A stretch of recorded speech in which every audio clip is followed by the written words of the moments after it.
NMSचा आपण पाहत आहोत. आपण आज इतिहासाचा 10वा धडा सशस्त्र क्रांतीचा चळवळ सशस्त्र क्रांती चळवळ सशस्त्र क्रांती चळवळ. ठीक आहे. पहिला प्रश्न. 1857च्या स्वातंत्र्य लढ्यानंतर डॅश यांनी पंजाबमध्ये सरकार विरुद्ध उठावाचे आयोजन केले. रामसिंह काका वाचू नका काय. रामसिंह कुका. 1857 पंजाब. पंजाब म्हटले की सिंह हे आडनाव असतं बराच वेळा. ठीक आहे. ऑप्शन असले तर तुम्ही थोडंसं तरी डोकं लावू शकता जरी उत्तर येत नसेल तरी. डॅश येथे इंग्रजांविरुद्ध सशस्त्र लढा वासुदेव बळवंत फडके यांनी दिला. महाराष्ट्र. वासुदेव बळवंत फडके महाराष्ट्र. वासुदेव बळवंत फडके यांनी डॅश यांच्याकडे शस्त्रविद्येचे शिक्षण घेतले होते.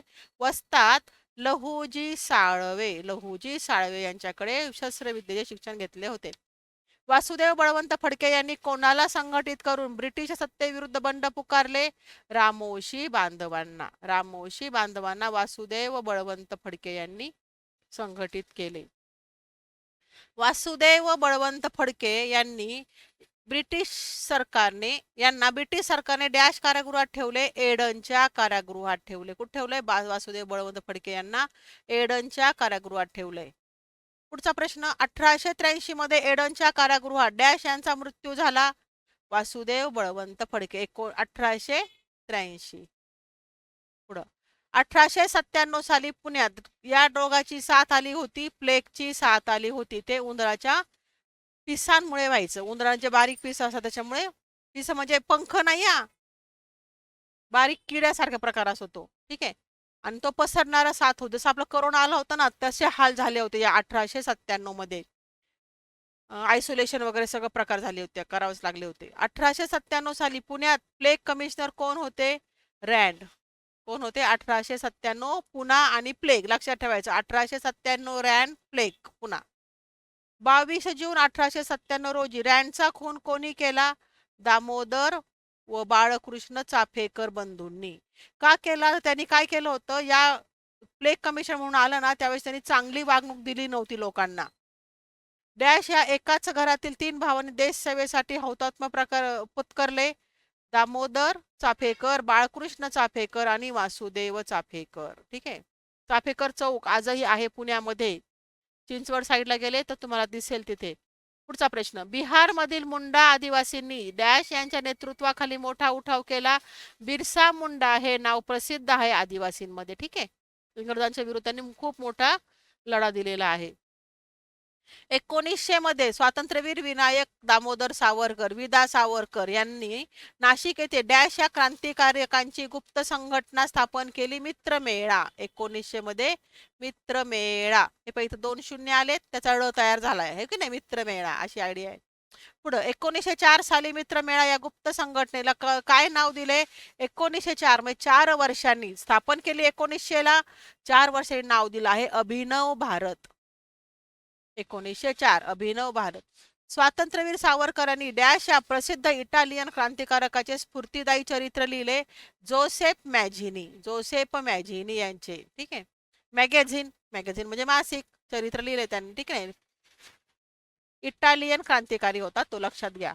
1857 चा उठाव हे पहिले भारतीय स्वातंत्र्य युद्ध असे प्रतिपादन करणारा 1857 चे स्वातंत्र्य समर हा ग्रंथ कोणी लिहिला?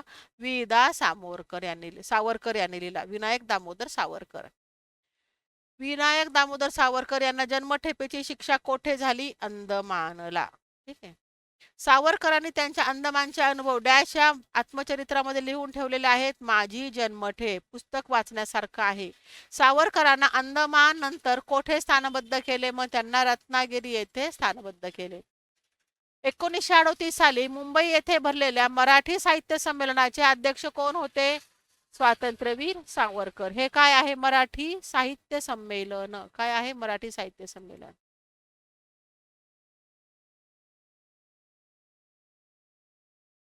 पुढचा प्रश्न. नाशिकचा कलेक्टर जॅक्सन याचा वध डॅश या युवकाने केला. अनंत लक्ष्मण कान्हेरे. नाशिकचा जॅक्सन नावाचा कलेक्टर होता त्याचा वध केलाय. कोणी केलाय? अनंत लक्ष्मण कान्हेरे. बंगालमध्ये डॅश ही क्रांतिकारी संघटना कार्यरत होती. अनुशीलन समिती ही क्रांतिकारी संघटना कार्यरत होती. अनुशीलन समितीचे प्रमुख कोण होते? तर अनुशीलन समितीचे प्रमुख होते अरविंद घोष यांचे बंधू बारिंद्र कुमार घोष. त्यांचे बंधू आहेत, अरविंद कुमार नाव नाही त्यांचं, त्यांचे बंधू बारिंद्र कुमार घोष हे अनुशीलन समितीचे प्रमुख होते. एक लक्षात घ्या, बंगाल आलं ना की बोस, घोष, बिहारी असे आडनाव जास्त असतात. पुढचं, अनुशीलन समितीचे बॉम्ब तयार करण्याचे केंद्र कोठे होते? कोलकात्याजवळील माणिकताळा. बॉम्ब तयार करायची ही समिती कुठं करायची? माणिकताळा. कुठं आलं ते? कोलकात्याजवळ. किंग्सफोर्ड या न्यायाधीशाला ठार मारण्याची योजना कोणी केली? 1908 साली खुदीराम बोस व प्रफुल्ल चाकी. पुढचा प्रश्न, व्हाईसराय लॉर्ड हार्डिंग्जवर बॉम्ब फेकण्याचे धाडस कोणी केले? रासबिहारी बोस व त्यांचे सहकारी हार्डिंग्जवर बॉम्ब फेकण्याचे धाडस केले. ठीक आहे, धाडस केले. बॉम्ब कोण बनवायचं? तिथे पाहिलं आपण, अनुशीलन समिती. अनुशीलन समिती. ठीक आहे. मद्रास प्रांतातील डॅश या क्रांतिकारकाने ॲश या ब्रिटिश अधिकाऱ्याला ठार मारले. ॲश, मद्रास आणि वांची अय्यर. अय्यर म्हणले काय आठवलं? तारक मेहता आठवलं का? ठीक आहे, तर हा कोणी? वांची अय्यर, मद्रास प्रांतातील ॲश या ब्रिटिश अधिकाऱ्याला ठार करणारा. डॅश या भारतीय देशभक्ताने इंडिया हाऊसची स्थापन केली. पंडित श्यामजी कृष्ण वर्मा याने भारतीय देशभक्ताने इंडिया हाऊसची स्थापना केली. कोणत्या संस्थेमार्फत भारतीय तरुणांना इंग्लंडमध्ये उच्च शिक्षण घेण्यासाठी शिष्यवृत्ती दिल्या जात असे?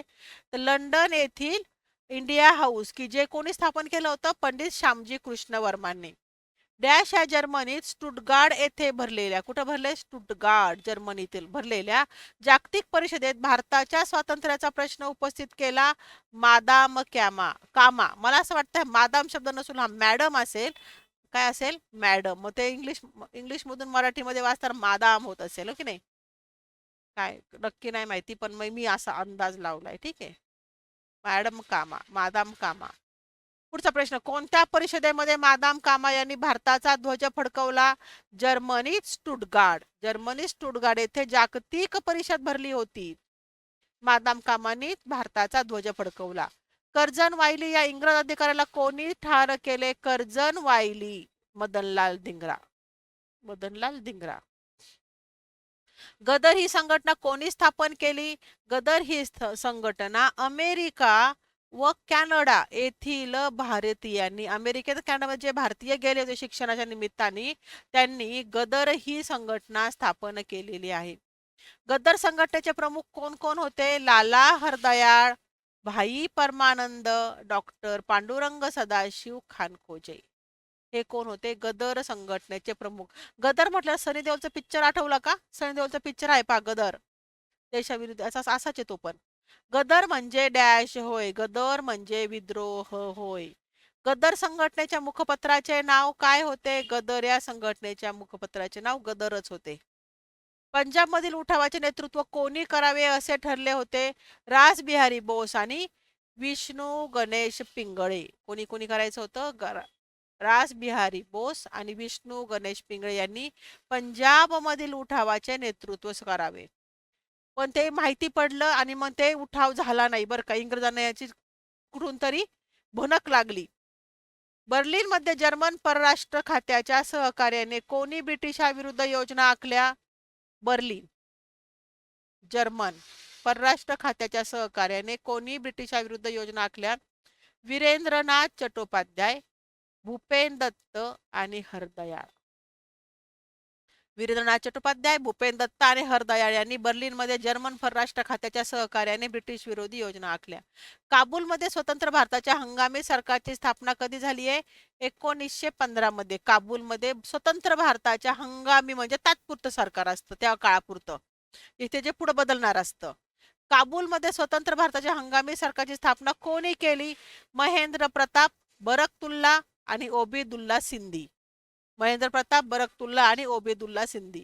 काकोरी कटामध्ये कोण सामील होते? काकोरी कटामध्ये चंद्रशेखर आझाद, रामप्रसाद बिस्मिल, योगेश चटर्जी आणि सचिंद्रनाथ सन्याल हे काकोरी कटामध्ये सहभागी होते. काकोरी कट कधी घडला? Kakori cut 9 August 1925. 9 August 1925.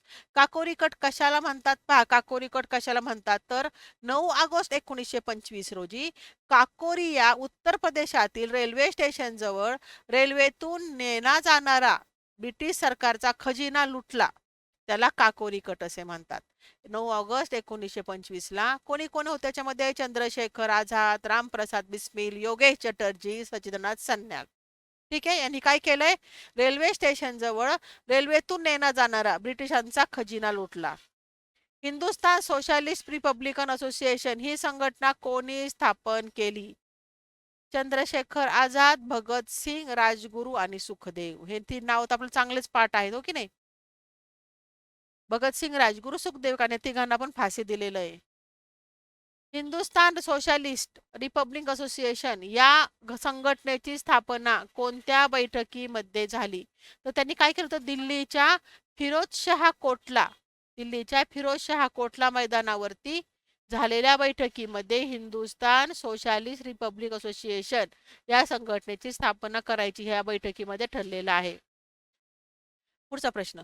Hindustan socialist Republican army या विभागाकडे कोणती कामे होती? पाहिजे आर्मी आले, यांच्याकडे होतं शस्त्र गोळा करायची आणि कार्यक्रमाची अंमलबजावणी करायची. कार्यक्रम आखला जाईल, त्याची अंमलबजावणी करायची. कोणी? हिंदुस्थान सोशलिस्ट रिपब्लिकन आर्मी हे असोसिएशन आहे. याच्यामध्ये जे काही ठरल त्या कार्यक्रम अंमलबजावणीचं काम होतं आर्मीमध्ये.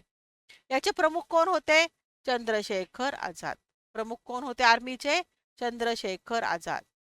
भगतसिंग, राजगुरू यांना लाला लजपतराय यांच्या मृत्यूचा बदला घेण्यासाठी भगतसिंग व राजगुरू यांनी लाला लजपतराय यांच्या मृत्यूचा बदला घेण्यासाठी कोणावर गोळ्या झाडल्या? सॉन्डर्स या अधिकाऱ्यावर. चले जाव मध्ये लाला लजपत सायमन परजनी का होतं त्याच्या वेळेस त्यांच्यावरती लाठीचार झाला होता लाला लजपतरायवर, त्याच्यामुळे त्यांचा मृत्यू झालेला आहे. डॅश व डॅश यांनी मध्यवर्ती विधिमंडळावर बॉम्ब फेकले. भगत सिंग व बटुकेश्वर दत्त यांनी मध्यवर्ती विधिमंडळावर बॉम्ब फेकले. भगतसिंग, राजगुरू, सुखदेव यांना डॅश रोजी लाहोरच्या तुरुंगात फाशी देण्यात आले. 23 मार्च 1931. 23 मार्च 1931 लाहोर. कुठे दिली? लाहोरच्या तुरुंगामध्ये. प्रश्न फिरून पण येऊ शकतो. कोणाला दिली? भगतसिंग, राजगुरू आणि सुखदेव यांना. चंद्रशेखर आझाद डॅश पार्कमध्ये पोलिसांशी झालेल्या चकमकीत ठार झाले. आता ते चौघांबरोबर होते, पण त्यावेळेस ते चंद्रशेखर आझाद त्यांच्या हाती सापडले नाही पोलिसांच्या. पण नंतर काय झालंय? चंद्रशेखर आझाद अलाहाबादच्या अल्फ्रेड पार्कमध्ये त्यांची पोलिसांशी चकमक झाली, त्याच्यामध्ये ठार झाले. बंगालमधील चितगाव येथील क्रांतिकारी गटाचे प्रमुख कोण? सूर्यसेन. बंगालमधील चितगाव येथील क्रांतिकारी गटाचे प्रमुख सूर्यसेन. सगळा धडा पाठांतराचा आहे, त्यामुळे गोकून पाठ करा, कोणताही प्रश्न येऊ शकतो. डॅश रोजी क्रांतिकारकांनी चितगाव मधील 2 शस्त्रागारातील शस्त्रास्त्रे ताब्यात घेतली. 18 एप्रिल 1930 मध्ये. चितगाव मधील 2 शस्त्रागारातील शस्त्रास्त्रे ताब्यात घेतली आपल्यासाठी. ठीक आहे. सूर्यसेन यांच्यासोबत कोणकोणते क्रांतिकारी होते? अनंत सिंग, गणेश घोष, कल्पना दत्त आणि प्रीती लता वड्डेदार. म्हणजे त्यावेळेस पण पहा, महिला मागे नव्हत्या. चितगाव उठावामुळे प्रभावित होऊन डॅश व डॅश या शाळकरी मुलींनी जिल्हा न्यायाधीशाला ठार केले. पहा, शाळकरी मुली होत्या शांती घोष आणि सुनीती चौधरी. चितगावच्या उठावामुळे त्या प्रभावित झाल्या आणि त्यांनी कोणाला ठार केलंय? जिल्हा न्यायाधीशाला, जजला. म्हणजे डॅश या युवतीने कोलकाता विद्यापीठाच्या पदवीदान समारंभात गव्हर्नरवर गोळ्या झाडल्या. बीना दास. पदवीदान समारंभ बीना दास. ठीक आहे, कोलकाता. पुढचा प्रश्न शेवटचा आहे. जालियनवाला बाग हत्याकांड जबाबदार ओट वायर याचा वध डॅश यांनी इंग्लंडमध्ये 1940 ला केला. सरदार उधम सिंग यांनी ओड वायरला मारून त्यांचा वध केलाय. का? तर जालियनवाला बाग हत्याकांडाचा जबाबदार होता तो, त्याचा बदला म्हणून. ठीक आहे. आपण पाहिला आहे आता 10वा लेसन. पुढच्या लेसनला घेऊयात, लेक्चरला घेऊयात 11वं लेसन. तोपर्यंत सबस्क्राईब करा, मित्रांना पाठवा. परीक्षा जवळ आले आहेत. एक व्हिडिओ 2-2, 3-3 वेळा पहा, म्हणजे तुम्हाला पुन्हा पाहायची गरज पडणार नाही, पाठच होऊन जाणार आहे, हो की नाही.